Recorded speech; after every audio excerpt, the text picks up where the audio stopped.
Assalamualaikum warahmatullahi wabarakatuh. Selamat pagi, salam sejahtera bagi kita semua. Yang terhormat Bapak Ibu Dewan Juri, serta yang saya banggakan rekan-rekan para peserta Lomba Debat Bahasa Indonesia tahun 2022. Dewan Juri, sebagai tim pemerintah, Dewan ini menyetujui mosi kita mengenai sebagai negara berkembang dengan potensi maritim, Dewan ini tidak akan menggunakan strategi ekonomi biru. Sesuai dengan informasi yang didapat, ekonomi biru adalah strategi pembangunan ekonomi nasional yang mengandalkan sumber daya kelautan atau potensi maritim yang dimiliki suatu negara.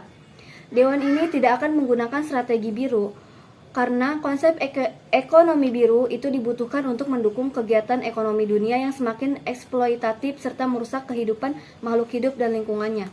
Tentunya strategi itu tidak bisa diterapkan di negara Indonesia, melihat warganya yang mayoritas bermata pencarian sebagai nelayan. Jika Indonesia menggunakan strategi biru, para nelayan tradisional akan semakin terancam oleh ekonomi biru. Seruan untuk memberikan perlindungan kepada nelayan tradisional skala kecil semakin mantap dikumandangkan oleh Kesatuan Nelayan Tradisional Indonesia atau KNTI. Saya menilai saat kita menggunakan strategi biru, kita akan merampas hak asasi. Sehingga tim peneliti mengeluarkan rekomendasi diantaranya meminta pemerintah di negara masing-masing untuk mendukung dan mendorong penerapan dan pendekatan hak asasi manusia.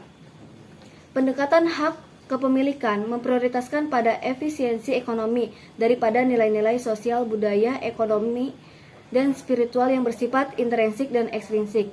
Sementara pendekatan sistem hak kepemilikan melalui perseorangan akan mendorong privatisasi dan finansialisasi akses ke sumber daya ikan. Namun yang terjadi adalah peminggiran rakyat nelayan yang dipaksa harus berkompetisi dalam pemanfaatan laut.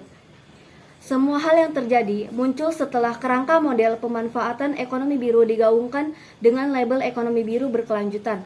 Padahal label tersebut tidak lebih hanya sebagai bentuk modifikasi dalam pemanfaatan sumber daya laut dengan klaim kepedulian penyelamatan konservasi lingkungan laut.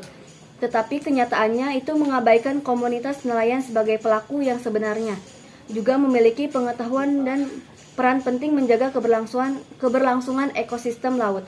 Sekian dari saya, terima kasih. Wassalamualaikum warahmatullahi wabarakatuh.